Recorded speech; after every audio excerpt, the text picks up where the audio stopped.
Breaking news. Welcome to today's headlines. Federal government secretly wooing rights groups to undermine our agitation. Federal government secretly wooing rights groups to undermine our agitation, Ipob alleges. To my dear listeners, from wherever you're listening from, please stay tuned as I read today's news. The indigenous people of Biafra says the federal government is secretly meeting with some human rights groups to blackmail the Ipob into backing out of its freedom struggle. The group said it has uncovered the agreement held between the DSS, Army, Police, Nigerian Security and Civil Defense Corps with some few civil society groups where they signed to join hands to propagate lies and false information against Ipob. In a statement on Saturday, the Media and Publicity Secretary, Mr. Emmanuel Powerful, said that there were moves to tag Ipob a terror group.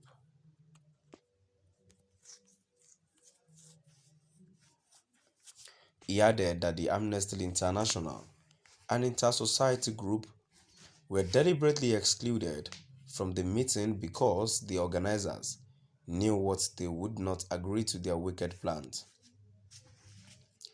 The statement read in part, "The agreement was reached to tell lies against the freedom fighting movement, championing the liberation of the people of Biafra. Ipob Intelligence Unit uncovered this evil meeting attended by faceless human rights and civil society groups who agreed to peddle falsehood against Ipob across the world. But the Ipob family will expose and disgrace them. If we were terrorists, we cannot maintain our presence in over 100 nations. The lies being propagated against us by the federal government will continue to fail. Nigerian Army, DSS and police created this insecurity to demonize Ipob and its leader, Mazi Nnamdi Kanu.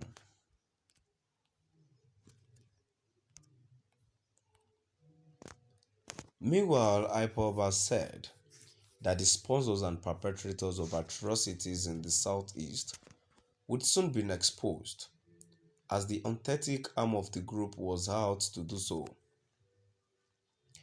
The group accused politicians of importing criminals and hoodlums into the region to help them carry out their evil agenda, adding that those behind the killings and insecurity were not Ipob members.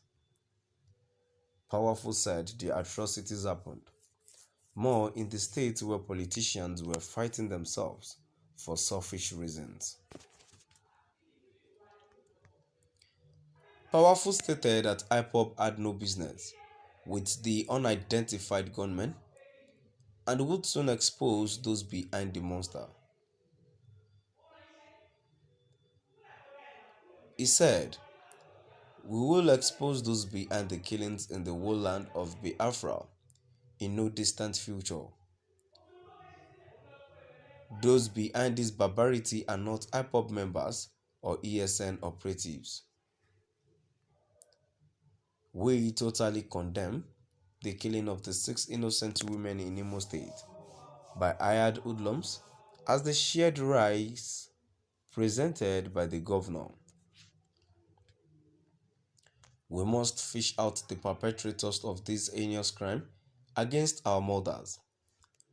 The group condemned the numerous abductions, caste snatching, raping, and attacks on public institutions, saying that Ipob did not spill blood nor attack public institutions.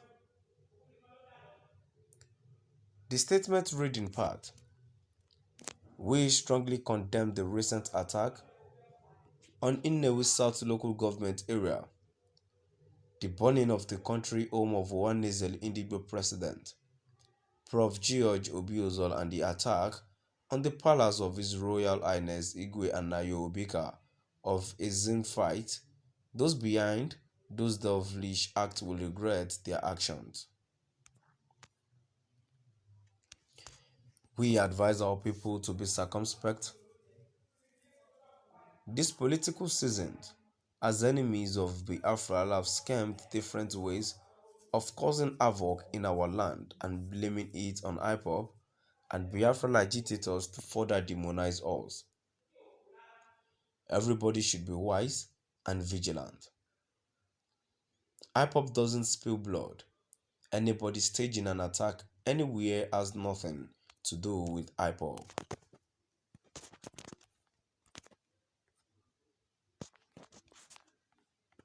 The indigenous people of Biafra says federal government is secretly meeting with some human rights groups to blackmail the Ipob into backing out of its freedom struggle. The group said it has uncovered the agreement held between the DSS, Army Police, Nigerian Security and Civil Defense Corps with some few civil society groups where they signed to join hands to propagate lies and false information against Ipob. In a statement on Saturday, the Media and Publicity Secretary, Mr. Emmanuel Powerful, said that there were moves to tag Ipob a terror group. He added that the Amnesty International and Inter-Society Group were deliberately excluded from the meeting because the organizers knew that they would not agree to their wicked plans. The statement read in part, the agreement was reached to tell lies against the freedom fighting movement, championing the liberation of the people of Biafra.